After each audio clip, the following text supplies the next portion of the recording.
I am Terry, owner of Capture the Memory, and today I'm just going to share with you guys my journey. So make sure that you hit that subscribe button so that you're notified when I upload new videos.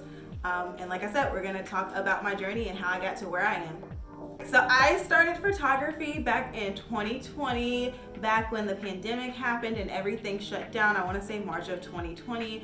And when I started photography, it was basically just to have like a work-life balance. So I went from working in an office 8 hours a day to basically working from home on 14-hour days. So I decided that I wanted to have like a hobby. So I picked up the camera and started taking photos of just pretty much anything: clouds, flowers, birds, pretty much anything that you can think of.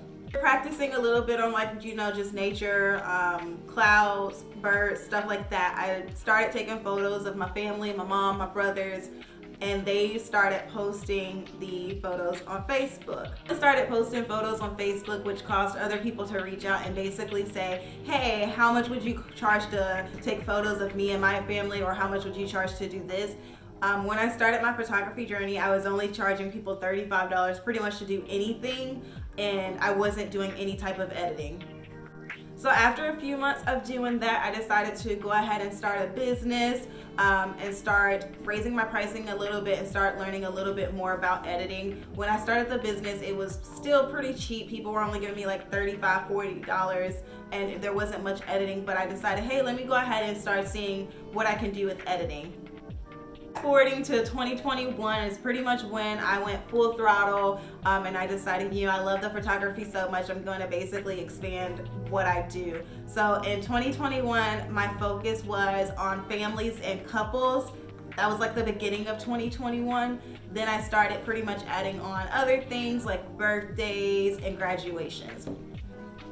So mid-2021 is when things really started picking up. I was pretty much doing many different types of things, from newborns to a couple of maternities. I had got my first wedding towards the mid of 2021.